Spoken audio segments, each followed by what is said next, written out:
Big Boss Telugu season 9 latest update గురించి ఒక చిన్న మాటల్లో చెప్పేస్తా. ఈ వారం డబుల్ ఎలిమినేషన్ పక్కా అంటున్నారు. కానీ అసలు విషయం ఏంటంటే రెండో ఎలిమినేషన్ మాత్రం బిగ్ బాస్ తెలుగు చరిత్రలోనే ఫస్ట్ టైం అన్నమాట.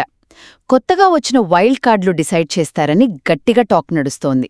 ఇది ఖచ్చితంగా పెద్ద కాంట్రవర్సీయే రేపొచ్చు. సరే, మొదటి పాయింట్ చూద్దాం. సుమన్ శెట్టి, శ్రీజ, దెమన్ వీళ్ళు ముగ్గురూ ప్రస్తుతం డేంజర్ జోన్లో ఉన్నారు. అంటే ఎలిమినేట్ అయ్యే రిస్క్లో ఉన్నారన్నమాట. ఒకరు వెళ్లడమైతే గ్యారంటీ.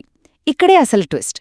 ఈసారి మన ఓట్లు కాదు, కొత్తగా హౌస్లోకి వచ్చిన 6 వైల్డ్ కార్డులు ఉంటారు కదా, వాళ్లు ఆడే టాస్కుల బట్టి వీళ్లలో ఒకరిని పంపించేస్తారని దాదాపు 95% గట్టిగా వినిపిస్తోంది.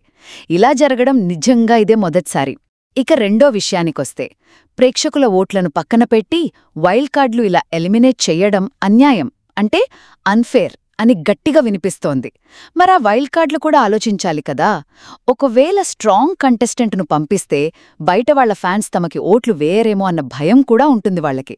అందుకే చాలా జాగ్రత్తగా డిసిషన్ తీసుకుంటారనిపిస్తోంది. ప్రస్తుతానికైతే సుమన్ శెట్టికి ఎక్కువ రిస్క్ ఉందని అనుకుంటున్నారు. ఫైనల్గా 95% ఎలిమినేషన్ పక్కా అని అనుకుంటున్నాం, కానీ ఒక 5% ఏమో ఇలా ఎలిమినేట్ అయినట్టు చేసి ఆ కంటెస్టెంట్ను సీక్రెట్ రూమ్కి పంపించే ఛాన్స్ కూడా ఉందట. ముఖ్యంగా డిమాండ్ని గనక అలా పంపిస్తే హౌస్లో రీతూతో ఏదైనా స్టోరీ లైన్, అంటే ఒక ట్రాక్ నడిపించొచ్చు అని కూడా కొంతమంది అనుకుంటున్నారు.